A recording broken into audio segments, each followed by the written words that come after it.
अस्सलाम वालेकुम friends. Solid state physics के लेक्चर सीरीज़ में सभी फ्रेंड्स को वेलकम करते हैं। हम band theory of solid topic को कंटिन्यू रखेंगे और आज हमारा जो है ना लेक्चर नंबर 3 होगा अबाउट बैंड थ्योरी। अब तक हमने जो सीखा, अगर मैं उसका जो खुलासा आपके सामने बयान करूं, तो हमने जो है ना बैंड थ्योरी के अंदर एज्यूम किया कि जो इलेक्ट्रॉन है वो पीरियोडिकली पोटेंशियल फील करता है। जब वो आइंस के करीब होता है तो उसका पोटेंशियल ज़ीरो होता है। जब वो बिटवीन द टू आइंस आ जाता है तो इलेक्ट्रॉन का पोटेंशियल जो है मैक्सिमम हो जाता है। फिर हमने श्रोडिंगर वेव इक्वेशन को यूज़ करके दोनों जो है ना रीजन के लिए डिफरेंशियल इक्वेशन फाइंड आउट की। फिर चूँकि जो पीरियोडिकली पोटेंशियल के लिए हमने फिर ब्लॉक फंक्शन का यूज़ किया और हमने जो है ना श्रोडिंगर वेव इक्वेशन को in the form of block function में कन्वर्ट किया था। फिर हमारे पास जो है ना 4 इक्वेशन बनी थी जो कि नॉन वेनिशिंग थी। उन इक्वेशनों को हमने फिर जो है ना डिटर्मिनेंट में जो है ना सॉल्व किया था और उसका जो फाइनल आंसर हमारे पास आ रहा है, डिटर्मिनेंट का जो सोल्यूशन है जो हमने लास्ट लेक्चर में किया, तो वो कुछ इस तरह से था। Beta square minus alpha square और 2 अल्फ़ा बीटा, और यहाँ पे आता था beta B sine alpha A plus cos alpha A is equal to cos K A. तो यहाँ तक हमने प्रीवियस लेक्चर में पढ़ा था। अगर आपने प्रीवियस जो है ना 2 लेक्चर नहीं देखे तो आपको डिस्क्रिप्शन में उन लेक्चर के लिंक मिल जाएंगे। यहाँ पे जो है ना बीटा बीटा से कैंसिल हो जाएगा और beta square minus alpha square over 2 alpha, और यहाँ पे बी बचता है sine alpha A plus cos alpha A is equal to cos K A. इस तरह से अब ये beta square minus alpha square क्या है, इसे हम यहाँ पे सॉल्व करेंगे, इस इक्वेशन को थोड़ा सा आइडेंटिफाई करेंगे। Beta square minus alpha square, ये हमने देखा था बीटा स्क्वायर किस चीज़ के इक्वल आ रहा था। श्रोडिंगर वेव इक्वेशन में हमने बीटा स्क्वायर और अल्फ़ा स्क्वायर लेट किए हुए थे। बीटा स्क्वायर हमारे पास था 2m over H cut square और यहाँ पे था वी नॉट माइनस ई, ठीक है। और अल्फ़ा स्क्वायर किस चीज़ के था, इक्वेशन 2 की बात है। इक्वेशन 2 में हमने बीटा स्क्वायर लेट किया था और इक्वेशन 1 में हमने अल्फ़ा स्क्वायर लेट किया हुआ था। माइनस अल्फ़ा स्क्वायर क्या है हमारे पास 2m over H cut square, और यहाँ पे क्या आ रहा है, यहाँ पे ई आ रहा है इस तरह से। अब 2m over H cut square अगर मैं यहाँ से कॉमन ले लेता हूँ, मेरे पास क्या आएगा 2m over H cut square, यहाँ पे आएगा वी नॉट माइनस 2e, क्योंकि ये इससे भी टर्म मल्टीप्लाई हो रहा है और ये ई क्या हो जाएंगे माइनस 2e। ये इस तरह से बच जाता है। अब वी नॉट चूँकि हाई पोटेंशियल है, जब इलेक्ट्रॉन जो है ना बिटवीन द टू आइन है तो उसका पोटेंशियल बहुत ज़्यादा हो जाता है, ठीक है, तो उसके एनर्जी से हम कह सकते हैं कि वी नॉट जो है ना ग्रेटर देन है यहाँ पे ई से। ई यहाँ से निगलेक्ट हो सकता है। Beta square minus alpha square मेरे पास आ जाएगा 2m over H cut square, और इधर क्या आएगा वी नॉट आएगा। क्लियर। अब इस चीज़ को मैं यहाँ पे यूज़ करूँगा, beta square minus alpha square की जगह मैं इस चीज़ को यूज़ करूँगा, तो ये इक्वेशन मेरे पास इस तरह से हो जाएगी 2m वी नॉट, यहाँ पे ये वाला b भी है, डिवाइड में क्या है एच कट स्क्वायर, और ये वाला 2 अल्फ़ा, साथ में क्या है sine alpha plus cos alpha A is equal to cos K A. यहाँ से ये 2 से कैंसिल हो जाएगा। अब मैं अगर इस टर्म को a से मल्टीप्लाइड और डिवाइड करूंगा तो ये टर्म मेरे पास एक टर्म के इक्वल आ जाएगी। आप देखते हैं, पहले हम m वी नॉट इसको मैं a से मल्टीप्लाई कर देता हूँ एच कट स्क्वायर यहाँ पे, और a से डिवाइड भी कर लेता हूँ साइन अल्फ़ा a, ये वाला अल्फ़ा जो है ना इसके नीचे आ गया, और a से मैंने अपनी तरफ से डिवाइड भी किया, डिवाइड एंड मल्टीप्लाई किया। क्योंकि ये टर्म जो है ना एक चीज़ के इक्वल आ रही है, वो मैं अभी आपको बताऊंगा। Plus cos alpha A is equal to cos K A. अब ये चीज़ किस चीज़ के इक्वल है, ये चीज़ p के इक्वल है, ठीक है। p हमारे पास क्या है, स्ट्रेंथ ऑफ पोटेंशियल बैरियर होती हैं, ठीक है। ये क्या है m V naught A B और एच कट स्क्वायर। इसकी जगह अभी मैं p को यूज़ करूँगा। यहाँ पे मैं p यूज़ कर सकता हूँ, ठीक है। ये चीज़ आपने क्वांटम मैकेनिक्स के अंदर पढ़ी होगी कि ये scattering power of potential barrier क्या है, ये आप पढ़ेंगे शायद नेक्स्ट। हम इसे एज इट इज़ ही यहाँ पे बस यूज़ कर लेते हैं। cos alpha A as it is equal to cos K ए। बस इसे हम इक्वेशन नंबर 13 बोल देते हैं। ये है हमारी मेन इक्वेशन। हमने इस इक्वेशन को दर हकीकत निकालना था बैंड थ्योरी के अंदर। सो ये इक्वेशन अब हमें बताएगी कि कौन से मटेरियल हमारे पास कंडक्टर हैं, कौन से सेमीकंडक्टर हैं, और जो है ना ये कौन से मटेरियल हमारे पास जो है ना ये इंसुलेटर हो सकते हैं और किस तरह से वो बिहेव करते हैं, उनका ग्राफ किस तरह से हैं। सो इस बेसिक इक्वेशन के अंदर हमें सब कुछ पता चल जाएगा। नेक्स्ट हम जो है ना इनके ग्राफ ड्रा करेंगे, कंडक्टर के लिए किस तरह है, सेमीकंडक्टर के लिए किस तरह है और इंसुलेटर के लिए किस तरह है। ठीक है, वो तमाम चीज़ें इस पी पे डिपेंड करेंगी। सो ये पी क्या है? पी है स्कैटरिंग। यहाँ पे पी क्या है? Scattering power of potential barrier. सही है। सो यहाँ पे P जो है scattering power of potential barrier है। सो इस इक्वेशन को हम जो है ना यूज़ करेंगे सेमीकंडक्टर का बिहेवियर चेक करने के लिए कंडक्टर का, और इंसुलेटर का बिहेवियर हम चेक करेंगे इस इक्वेशन के थ्रू। सही है। सो अब जो क्वेश्चन अक्सर जो एग्ज़ाम में पूछे जा सकते हैं वो इस इक्वेशन के बाद जो हम सोल्व करने जा रहे हैं नेक्स्ट जो हमारे हैं वहीं से जो है ना मैक्स क्वेश्चन बन सकते हैं।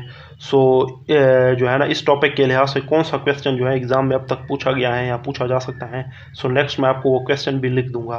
सो जो है ना ये हमारे पास जो है ना बैंड थ्योरी की मेन इक्वेशन है। इस इक्वेशन को हम बार बार यूज़ करेंगे। क्वेश्चन बन सकता है अब यहाँ पे वो ये है, with the help of band theory how to distinguish between conductor, insulator and semiconductor.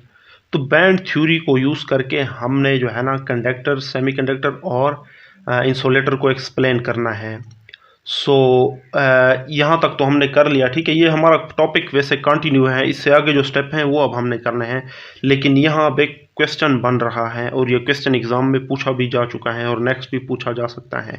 सो लिहाजा हमारा टॉपिक भी कंटिन्यू रहेगा और साथ ही साथ इस क्वेश्चन का आंसर भी हमें मिल जाएगा। तो आपने स्टार्ट करना है अब अकॉर्डिंग टू बैंड थ्योरी। ये मेन इक्वेशन है बैंड थ्योरी की जो अभी हमने जो है ना निकाली।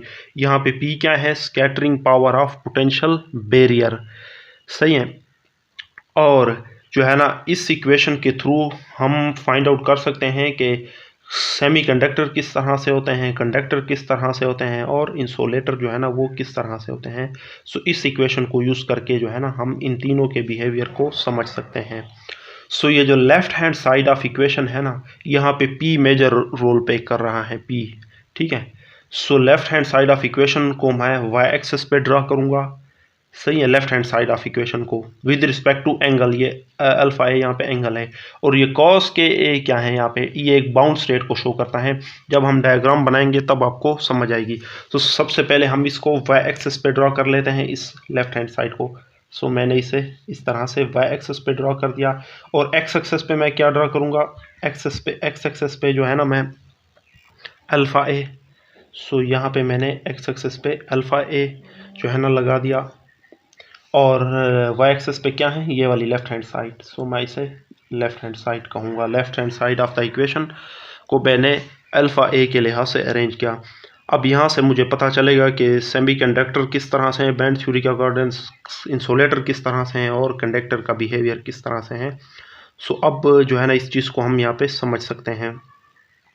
सो ये तमाम चीज़ें जो है ना P पे डिपेंड करती है कि scattering power of potential barrier हमारे पास क्या है। तो P की मुख्तलिफ वैल्यू के लिए इस ग्राफ को हम देखेंगे और फिर उसके नताइज पे हम बताएंगे कि सेमीकंडक्टर का ग्राफ किस तरह है और इंसुलेटर का किस तरह है और कंडक्टर का किस तरह से है। सो लेट्स सी P की मैं एक सर्टन वैल्यू ले लेता हूँ। लेट्स सी के P इज इक्वल टू मैं 7 ले लेता हूँ। Suppose P is equal to 7 यहाँ पे मैं ले लेता हूँ। तो P कहाँ पे पड़ा है? y एक्सिस पे। ठीक है, ये left hand side of equation y axis पे है। सो मैं लेट कर लेता हूँ कि 1 2 3 4 5 6 7 के P इज इक्वल टू 7 की स्टार्टिंग यहाँ से हो रही है। सो मैं जो है ना इसी का ग्राफ कुछ इस तरह से बनाऊंगा। ठीक है, इस ग्राफ को जो है ना क्रोनिंग एंड पेने ने बनाया हुआ है। सो हमने तो इसे समझना है ना। फिर ये जो है ना इस तरह से, यानी कि स्टार्टिंग जो है मैंने 7 से की, फिर ये डिक्रीज़ होता होता यहाँ तक आ गया और फिर ये नेगेटिव रीजन में चला गया, और फिर अगेन जो है ना जब ये बैक हुआ तो पहले की बनिस्बत इसकी एनर्जी कम थी, फिर ये नीचे गया, फिर जब बैक आया तो इसकी एनर्जी आखिरकार बहुत ही कम हो गई बनिस्बत इस पॉइंट के। तो इसे आप यूँ समझ लें। सो इधर से भी जो है ना, इस रीजन में भी इलेक्ट्रॉन इस तरह से रह सकता है। सो इस तरह से मेरे पास ग्राफ बन रहा है। अब यहाँ पे हमने दो रीजन ड्रा करने हैं, एक पॉजिटिव के लिए, ठीक है, इसे मैं +1 कह दूंगा, और इस नेगेटिव रीजन वाले को -1 रीजन कहूँगा। ये इस चीज़ के लिए है, कॉस के अल्फ़ा जो है ये बाउंड स्टेट है +1 टू -1 के दरमियान। कॉस के अल्फ़ा जो है ये एक बाउंड स्टेट है -1 और प्लस के दरमियान। ये +1 इसका हो गया, ठीक है, कोसाइन वेव आपने देखी होगी, और ये -1 हो गया। सो बाउंड स्टेट का क्या मतलब है? बाउंड स्टेट का मतलब ये है कि हमारे जो इलेक्ट्रॉन है ना वो इस रीजन में ही हो सकते हैं, यानी कि ये रीजन हमारे पास अलाउ है। इस रीजन से ये जो बार है इसे हम कैंसल आउट करेंगे कि ये हमारे काम का नहीं है, ये हमारे जो है ना स्टेट में शामिल नहीं है। तो हमने कहाँ फोकस रखना है? +1 से लेकर -1 स्टेट के, कि ये वाली रीजन हमारी अलाउ रीजन है, ये रीजन अलाउ रीजन। सो इसे हमने देखना है। क्लियर? अब मैं इस ग्राफ को फर्दर कैसे एक्सप्लेन कर सकता हूँ? सो जहाँ से ये कर्व स्टार्ट हो रहा है उस पॉइंट को आपने देखना है। लेट्स सी यहाँ से, ठीक है, यहाँ से ये +1 रीजन का पॉइंट यहाँ से आप देखें। सो इस पॉइंट से नीचे आपने एक सीधी लाइन ड्रा करनी है, जहाँ तक वो जाती है जाने दें, यहाँ -1 तक, ठीक है। +1 पे ये जो ग्राफ जहाँ पे टच कर रहा है ना, यहाँ से लेकर -1 तक ये ग्राफ जहाँ पे ये लाइन जहाँ तक आपने ले जानी है, ठीक है, +1 से -1 तक ये लाइन आपने ड्रॉ करनी है, ठीक है। तो ये रीजन हमारे पास अलाउ रीजन होना चाहिए, ये ध्यान रखना है। और फिर नीचे से, ठीक है, -1 के लिए ये जो ग्राफ का ये हिस्सा टच कर रहा है, तो इस पॉइंट पे जो है ना आपने शुरुआत करनी है और इसे इस तरह से आपने ऊपर ले जाना है, इस तरह से। क्लियर? सो उसके बाद फिर आपने देखना है कि ये रीजन जो है ना यहाँ से स्टार्ट हो रहा है। सो आपने इसे भी नीचे ले जाना है जहाँ तक ये जा पाए, और ये जो रीजन है ना यहाँ से ये भी जहाँ तक जा पाए यहाँ तक, ठीक है, और इसे आपने फिल कर देना है। यानी कि ये जो बाउंड्री है ना इसके दरमियान इस तरह से हम लाइनें लगाएंगे। ये क्या शो करता है? ये इलेक्ट्रॉन की फ्री स्टेट को शो करता है, यानी कि यहाँ पे इस बैंड के अंदर इलेक्ट्रॉन कम्प्लीटली फ्री है, इसके अंदर कम्प्लीटली फ्री है। ये क्या है? फॉरबिडन गैप है। ये क्या है? फॉरबिडन गैप है ना। फिर आगे इस तरह से मज़ीद जो है ना ये अलाउड रीजन थोड़ा सा कम होता चला जाता है। सेम जो है ना यहाँ पे भी ऐसे होगा। इस +1 के लिए ये जो लाइन है ये जहाँ से स्टार्ट होती है यहाँ, ठीक है, इससे नीचे आपने एक सीधी लाइन ड्रा करनी है। तो नीचे से आपने देखना है -1 पे यहाँ जो लाइन है ये वाली ग्राफ की ये जो कर्व है, ठीक है, यहाँ पे है। सो इसे आपने भी एक सीधा इस तरह से ऊपर करना है, 1 मिनट करना है, ठीक है। अब ये भी हमारे पास क्या है? अलाउ रीजन है, इस तरह से, ठीक है। यहाँ पे इलेक्ट्रॉन फ्री हैं, कम्प्लीटली फ्री मूव कर रहा है, यहाँ पे कोई इलेक्ट्रॉन नहीं है, ये फॉरबिडन गैप है। यहाँ पे फिर इलेक्ट्रॉन फ्री हैं, यहाँ पे इलेक्ट्रॉन फ्री हैं, यहाँ पे फ्री नहीं है, इस तरह से फ्री है, नॉट फ्री। तो ये मैंने P = 7 के लिए चेक किया। अच्छा, अब देखें P की वैल्यू मैं बढ़ा देता हूँ। लेट्स सी कि अब मैं P की, ये तो मैंने कोई फाइनाइट वैल्यू ले ली, P = 100 भी मैं ले सकता हूँ। अगर मैं ले लूँ P = इन्फिनिटी, P को मैं इन्फिनिटी कह दूँ, अब मेरा ग्राफ किस तरह से होगा? P = इन्फिनिटी के लिए अब ये किस तरह से होगा? सो इन्फिनिटी यानी कि बिल्कुल अब मैं यहाँ से स्टार्ट करूँगा, ठीक है, P की जो है ना मैक्सिमम वैल्यू है। सो मैं अगर इसे यहाँ से स्टार्ट करूँगा तो ये इसका जो ग्राफ है मेरे पास इस तरह से आएगा।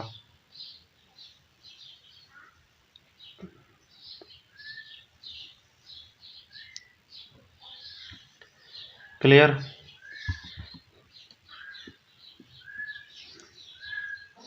सो P = इन्फिनिटी के लिए मेरे पास इस तरह का, सेम यहाँ भी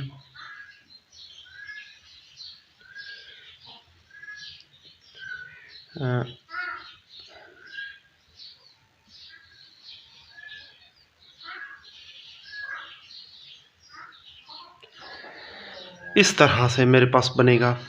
अब मैं रीजन भी ड्रा कर लेता हूँ, बाउंड स्टेट, ये +1 है और ये -1 है। सो इनके बिटवीन जो है ना, इनके बिटवीन की वैल्यू अलाउ होंगी, बाकी अलाउ नहीं होगी। यानी कि ये नहीं है, ये भी नहीं है, ये भी नहीं, ये भी नहीं। तो इसे मैं ख़त्म कर देता हूँ। जस्ट जो है ना -1 से +1 के दरमियान जो है इस पे हमने तवज्जो देनी है। अब मैंने p is equal to infinity ले लिया। अब इसके लिए मैं अगर अलाउड रेंज यहाँ से अगर मैं स्टार्ट करूँ, ठीक है, यहाँ से, तो बिल्कुल जो है ना ये सीधा आएगा आएगा आएगा यहाँ से, और अगेन मैं यहाँ से अगर ऊपर जाऊँ तो फिर यही आएगा। यानी कि मैं अलाउ रीजन इसके लिए ड्रा नहीं कर सकता, सेम इसके लिए भी नहीं। तो p is equal to infinity के लिए जो है ना मेरे पास अलाउ रीजन बनता ही नहीं है, जस्ट एक स्ट्रेट लाइन बनती है। वहाँ थोड़ा कर्व लाइन था ना, इस वजह से मैंने यूँ किया और नीचे से ऊपर किया, मेरे पास अलाउ रीजन की गुंजाइश बनी थी। लेकिन p is equal to infinity के लिए अब मेरे पास कोई गुंजाइश नहीं है कि मैं अलाउ रीजन यहाँ पे बनाऊँ। क्लियर? सो जहन में आपने रखना है कि p इज़ इक्वल टू अगर इन्फिनिटी हो तो कोई अलाउ रीजन नहीं है, यानी कि इलेक्ट्रॉन कहीं पे भी फ्री नहीं है। इलेक्ट्रॉन जो है ना इन लाइनों के अंदर बांधा हुआ है, इन लाइनों के अंदर, ठीक है। सो ये कौन सा केस होगा, ये कौन सा केस होगा, सॉरी, इंसोलेटर का, इंसोलेटर का। वैसे आपको बता देता हूँ, लेकिन हम मैथमेटिकली जब इसे पढ़ेंगे तो आपको फिर पता चलेगा कि ये किस तरह से इंसोलेटर को शो करता है। लेकिन याद ये रखना है कि इंसोलेटर के अंदर इलेक्ट्रॉन कम्प्लीटली बाउंड होते हैं, फ्री नहीं होते, एक लाइन के अंदर ही बाउंड है, ठीक है, उनके लिए कोई फ्री रीजन नहीं है। सो इस लाइन के अंदर वो चिपके हुए होते हैं, उनकी मूवमेंट बिल्कुल नहीं होती। पी की अगर मैं कोई फाइनाइट वैल्यू ले लूँ, जिस तरह मैंने p इज़ इक्वल टू 7 ले लिया, ठीक है, तो वो किस चीज़ को शो करता है, जिस तरह प्रीवियस ग्राफ मैंने लिया वो सेमीकंडक्टर को शो करता है। यानी कि इलेक्ट्रॉन किसी रीजन में फ्री हैं, किसी रीजन में फ्री नहीं है। तो किसी रीजन में फ्री हैं, किसी रीजन में फ्री नहीं है। सो ये सेमीकंडक्टर को शो किया। और अगर इलेक्ट्रॉन कम्प्लीटली p जितना ज़्यादा मैं बढ़ाऊँगा, जो मेरा मटेरियल होगा वो इंसोलेटर की तरह बिहेव करेगा। p जितना कम होगा, यानी इधर p की कोई दरमियानी वैल्यू होगी, तो जो मटेरियल होगा वो सेमीकंडक्टर पे शो करेगा। अब अगर p जितना कम होगा, यानी p इज़ इक्वल टू मैं 0 कर दूं, ये तो मैंने मैक्सिमम के लिए चेक किया कि जो मेरा मटेरियल था वो इंसोलेटर था, कोई इलेक्ट्रॉन के पास फ्री नहीं है, एक लाइन के अंदर ही सारे इलेक्ट्रॉन बने हैं। p की दरमियानी वैल्यू ले ली तो मेरे पास कुछ अलाउ रीजन बन रही थी, कुछ अलाउ रीजन नहीं बन रही थी, दरमियान में फॉरबिडन गैप आ रहा था। सो वो मेरे पास जो है ना सेमीकंडक्टर हो गया। चलें, ये दो कुछ हद तक हमें क्लियर हुई, सही है। मज़ीद भी क्लियर हो जाएंगी जब हम इसके बिहाइंड फिज़िक्स देखेंगे, इसकी कोई कैलकुलेशन करेंगे, सो वो आपको फर्दर और भी क्लियर हो जाएगा। लेकिन कुछ डायग्राम की मदद से अब तक आपको कुछ ना कुछ आइडिया ज़रूर हुआ होगा। अब मैं p इज़ इक्वल टू 0 पे देखूँगा, ठीक है, p इज़ इक्वल टू 0 पे अब मैं ये ग्राफ चेक कर रहा हूँ।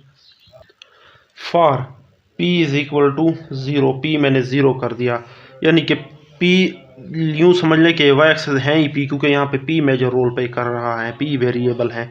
सो p अब मैं 0 से स्टार्ट कर रहा हूँ। यहाँ से जब मैं यहाँ से स्टार्ट करूँगा p को, तो मेरे पास जो है ना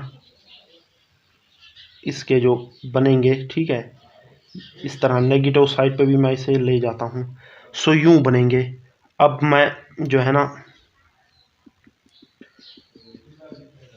बाउंड स्टेट ड्रा कर लेता हूँ, ठीक है। बाउंड स्टेट ये है +1, ठीक है, इस लाइन से ऊपर +1 और यहाँ से -1। बाउंड स्टेट की यही वैल्यू होगी, हर जगह चेंज नहीं होगी। कॉस के अल्फ़ा जो है ना, इसकी दो ही वैल्यू है, +1 और -1, बस ये चीज़ें अपने जहन में रखनी है।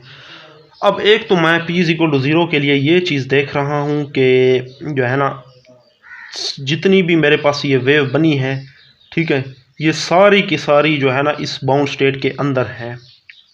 और दूसरा ये कि मेरे पास जो है ना ये सारी की सारी जो है ना, रेड से यूज़ कर लेता हूँ, ये सारी की सारी जितनी भी है ना ये अलाउ रीजन है, क्योंकि कोई भी रीजन मेरे पास +1 से बाहर नहीं जा रहा या -1 से नीचे नहीं आ रहा। सो ये सारे का सारा जो है ना मेरे पास अलाउ रीजन है, यानी इलेक्ट्रॉन हर जगह फ्री हैं, कहीं पे भी इलेक्ट्रॉन बाउंड नहीं है, और ना ही कोई फॉरबिडन गैप कह दें या एनर्जी गैप जिसे हम बोलते हैं, वो भी कहीं पे मुझे नज़र नहीं आ रहा। सो p इज़ इक्वल टू 0 के लिए जो है ना एनर्जी बैंड तमाम की तमाम अलाउ है, ठीक है। सो कोई फॉरबिडन गैप मेरे पास नहीं है। तो ये अब कौन से प्रॉपर्टी को शो करेगा मेटल की? सो ये शो करेगा कंडक्टर की। सो p जितना लेस होगा, हमारा जो मटेरियल होगा वो टेंड करेगा एज ए कंडक्टर। P जितना ज़्यादा होगा, इन्फिनिटी होगा, तब हमारा मटेरियल टेंड करेगा एज ए इंसुलेटर। P की कोई दरमियानी वैल्यू होगी तब हमारा मटेरियल ट्रेंड करेगा एज ए सेमीकंडक्टर। अब इसके बिहाइंड जो फिजिक्स है वो भी हमने बतानी है, क्योंकि 8 नंबर का क्वेश्चन आना है। एक तो आपने ये 3 ग्राफ बना लेने हैं इसमें, ठीक है, मेन चीज़ एग्जामिनर ने यही देखनी है। ये 3 ग्राफ हो गए P = 0 के लिए, जो है ना, ये क्या हुआ, कंडक्टर हुआ। अब कैसे कंडक्टर हुआ, ये इसके बिहाइंड फिजिक्स हैं, वो हम चेक करेंगे इस इक्वेशन के थ्रू। सो P = इन्फिनिटी के लिए इंसुलेटर, P कोई फाइनाइट वैल्यू हो तो वो सेमीकंडक्टर होगा। अब इसके बिहाइंड जो फिजिक्स हैं अब हम उसे सॉल्व करेंगे। सो अब मैथमेटिकली मैंने बताना है कि P = 0, जो अभी मैंने कहा कि वो, ठीक है। चले पहले मैं केस 1 की बात कर देता हूँ। केस 1 P = 0, मैंने कहा कि ये क्या है, ये है क्या, कंडक्टर है। कैसे कंडक्टर है ये, तमाम रीजन किस तरह फ्री हैं। अब इसके बिहाइंड मैंने कोई फिजिक्स भी बतानी होगी ना। सो P क्या फार्मूला था हमारे पास बैंड थ्योरी का, P sin α और α plus cos α is equal to cos Ka, ठीक है, according to band theory. So P = 0, तो ये सारी टर्म क्या हो जाएगी, 0। जब ये P 0 हो जाएगा तो मेरे पास बचेगा क्या, cos α is equal to cos Ka। यहाँ तक तो किसी को दिक्कत नहीं है ना। cos से कैंसिल कर सकता हूँ मैं यहाँ पे, और a से कैंसिल कर सकता हूँ। सो सिंपली अल्फ़ा मेरे पास आ जाएगा इज इक्वल टू K। अब अल्फ़ा क्या है, अल्फ़ा मुझे पता है, अल्फ़ा स्क्वायर जो है ये मेरे पास इक्वल टू है 2me/h², 2me/h², है ना। यहाँ से e मैं निकालूँ तो e मेरे पास क्या आएगा, e मेरे पास आएगा α² h²/2m। अब अल्फ़ा की वैल्यू मैं यहाँ पे यूज़ करूँगा, ठीक है। अल्फ़ा की वैल्यू अगर इसके अंदर मैं यूज़ करूँगा, सो e = अल्फ़ा की वैल्यू मेरे पास k है, तो यहाँ पे मैं k यूज़ करूँगा, k² h²/2m। और k² और h² किस चीज़ के इक्वल हैं, ये मोमेंटम के इक्वल है। सो मोमेंटम मेरे पास होता है h²k। सो अगर इसको मैं स्क्वायर कर दूं तो ये स्क्वायर हो जाएगा। सो e मेरे पास इक्वल टू आ गया, ठीक है, e मेरे पास इक्वल टू आ गया p²/2m। बस अब इस एनर्जी को गौर से देखें। क्वांटम मैकेनिक्स के अंदर आपने एनर्जी पढ़ी होगी, ये किस चीज़ के लिए एनर्जी है, ये एनर्जी है फ्री पार्टिकल के लिए। फ्री पार्टिकल के लिए हमारे पास एनर्जी कुछ इस तरह से होती हैं, यानी कि P अगर मेरे पास 0 है तो मेरे पार्टिकल की जो एनर्जी है वो फ्री पार्टिकल की एनर्जी होगी। मेरा पार्टिकल जो है ना कम्प्लीटली फ्री मूव करेगा, हर जगह पे कोई पोटेंशियल जो है ना बैरियर फील नहीं करेगा, वो कम्प्लीटली फ्री होगा, सही है। सो ये इसके बिहाइंड फिजिक्स, यानी P = 0 के लिए जो मैंने अलाउ रीजन ड्रॉ किया था कि तमाम स्टेट अलाउ हैं, इलेक्ट्रॉन कम्प्लीटली फ्री हैं, तो उसके बिहाइंड फिजिक्स ये हैं क्वांटम मैकेनिकली, ठीक है। P = 0 जब इसके अंदर मैं यूज़ करूँगा, सो क्वांटम मैकेनिकली ये जो इसकी एनर्जी बनेगी वो कौन सी एनर्जी बनेगी, energy of free electron. So theory में 1-2 लाइन आप लिखेंगे नीचे, which is energy of free particle, ठीक है, यानी कि तमाम की तमाम एनर्जी जो है ना वो अलाउ रीजन है, ठीक है। एनर्जी जो है ना पार्टिकल की कम्प्लीटली फ्री है। अब P को मैं जितना बढ़ाऊंगा, P को मैं इन्फिनिटी रखूंगा, तो उसके लिए क्या फिजिक्स बनेगी। अब मैं केस 2 देखता हूँ। P = इन्फिनिटी के लिए मैंने कहा कि मेरा जो मटेरियल है वो क्या है, इंसुलेटर है। क्या है, इंसुलेटर है। सो कैसा इंसुलेटर है, अब ये मैं चेक करता हूँ। क्या फार्मूला था, P sin α और α plus cos α is equal to cos Ka, सही है। तो पहले मैं इस इक्वेशन को थोड़े मायारी फॉर्म में लाऊंगा, क्योंकि P मैं डायरेक्टली पुट करूंगा तो ये इक्वेशन एक्सप्लेन नहीं हो पाएगी ना। सो P से मैं इसे डिवाइड कर दूंगा, सो ये इक्वेशन मेरे पास बच जाएगी sin α और α plus cos α divided by P is equal to cos Ka divided by P। अब P = इन्फिनिटी मैं पुट करूँगा, तो ये टर्म के नीचे जब इन्फिनिटी आएगा तो ये भी 0 हो जाएगा, ये भी 0 हो जाएगा, यानी कि sin α और α ये मेरे पास क्या हुआ, 0 हुआ। सो ये टर्म इधर जब डिवाइड होगा तो ये भी 0 हो जाएगा, तो sin α मेरे पास 0 हो जाएगा। सो ये कैसे 0 हुआ, sin α, जब ये चीज़ sin α कब 0 हो सकता है, ये तब 0 हो सकता है जब हमारे पास जो है ना α ये आ जाए ±n π के, और अल्फ़ा हमारे पास फिर क्या आ जाएगा ±n π/a। Clear. So energy क्या थी, एनर्जी हमारे पास क्या थी, एनर्जी थी अल्फा स्क्वायर और साथ में H cut square divided by 2m। So alpha की जगह मैं ये वाली वैल्यूज़ जब यहाँ पे यूज़ करूँगा, सो ई मेरे पास इक्वल टू आ जाएगा pi square N square pi square N square pi square सर एच कट स्क्वायर ये वाला एज इट इज़ डिवाइड में क्या है, ये वाला ए स्क्वायर हो जाएगा, यानी ये जो है ना मैंने अल्फ़ा स्क्वायर की वैल्यू यहाँ पे पुट कर दी, H cut square as it is और साथ में 2m एज इट इज़। सो इस इक्वेशन को भी क्वांटम मैकेनिक्स के अंदर आपने ज़रूर देखा होगा। सो ये क्या है, क्वांटाइज एनर्जी है, एनर्जी ये डिस्क्रीट पार्टिकल के लिए एनर्जी है। So P is equal to infinity के लिए मैंने देखा था कि इलेक्ट्रॉन या मेरे पार्टिकल जो है वो एक डिस्क्रीट लाइन के अंदर है, ठीक है, कोई उसका अलाउड रीजन नहीं बनता। सो एनर्जी यहाँ पे जो है ना n पे डिपेंड करती हैं। सो इसे मैं 2 को अगर पहले लिख दूँ 2m a स्क्वायर इस तरह लिख दूँ तो ज़्यादा बेहतर है, ठीक है। ये एनर्जी क्या है डिस्क्रीट लेवल के लिए, ठीक है, एनर्जी ऑफ डिस्क्रीट लेवल।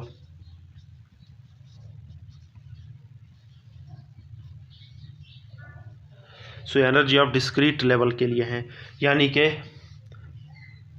कि जो पार्टिकल है मेरा वो इन लाइन में ही बाउंड है, ठीक है। ये क्या है, फॉरबिडन गैप है और ये क्या है, अलाउड रीजन है। अलाउड रीजन जस्ट एक लाइन ही है, ये फिर फॉरबिडन गैप और ये अलाउड रीजन है। सो इस वजह से P is equal to infinity के लिए जो है ना जो मटेरियल टेंड करेगा एज ए इंसुलेटर करेगा, सही है। केस 3 बुक में भी नहीं है, वैसे भी केस 3 को हम एक्सप्लेन कर ही नहीं सकते, बस दरमियानी वैल्यू जो भी है वो हमारी सेमीकंडक्टर ही होगी। सो ये था आज का हमारा लेक्चर। सो अगर ओवरऑल मैं बात करूं, ओवरऑल मैं एक ग्राफ ड्रा कर लेता हूं। ओवरऑल अगर मैं बात करूं तो फ्री इलेक्ट्रॉन जो है ना उसके लिए तमाम बैंड अलाउ होंगे, और जो इलेक्ट्रॉन इंटरमीडिएट होगा या सेमीकंडक्टर होगा तो कुछ इस तरह से कुछ अलाउ और कुछ जो है ना ये अलाउ नहीं होगा। लेकिन जो इंसुलेटर है उसके अंदर इलेक्ट्रॉन टाइटली बाउंड होंगे, जस्ट एक लाइन के अंदर ही वो टाइटली बाउंड होंगे। सो ये था आज का हमारा लेक्चर।